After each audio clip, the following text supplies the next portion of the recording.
Hello दोस्तों, स्वागत है आप सभी का आज के साइंस रिलेटेड वीडियो में। तो आज हम देखेंगे साइंस का एक और जबरदस्त और कमाल का एक्सपेरिमेंट, वो भी समझेंगे न्यूटन फर्स्ट लॉ यानी कि रेस्ट ऑफ इनर्शिया के कंसेप्ट को। तो इसे समझने के लिए जैसा कि आप देखेंगे हमारे पास दो शीशा के गिलास है। हमें इस शीशा के गिलास को कुछ इस तरह से रखना है और यहाँ पर इसके बीचों बीच में कागज रखना है और इस कागज को यहाँ से निकालना है।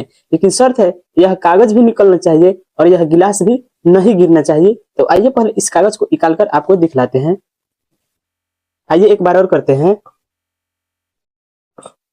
तो जैसा कि आप देखेंगे हम कितना भी प्रयास कर ले इस कागज को इस दो गिलास के बीच से नहीं निकाल सकते हैं। लेकिन आइए साइंस का एक छोटा सा ट्रिक लगाते हैं और इस कागज को यहाँ से बहुत ही आसानी से निकालकर आपको दिखलाने का प्रयास करते हैं।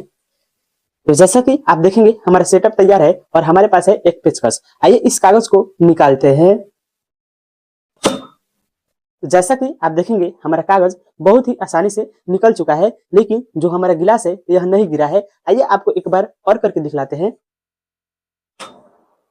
जैसा कि आप देखेंगे हमारा कागज बहुत ही आसानी से निकल चुका है। अब आइए इस गिलास को कुछ इस प्रकार से रखते हैं और इसके बीचों बीच में इस कागज को रखते हैं और फिर इस कागज को निकाल कर आपको दिखलाते हैं और फिर देखते हैं क्या जो हमारा गिलास है यह गिरता है या नहीं गिरता है। तो आइए करके देखते हैं।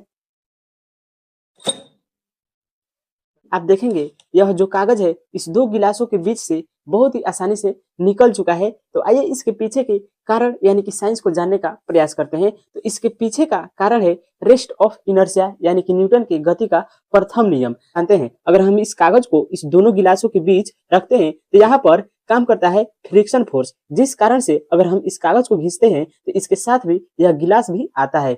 यानी कि इस दो गिलासों के बीच काम करता है घर्षण बल। लेकिन जैसे ही हम इस दो गिलास के बीच इस कागज को रखकर और इस पेचकस से अधिक मात्रा में बल लगाते हैं, यह कागज इस दो गिलासों के बीच से बहुत ही आसानी से निकल जाता है।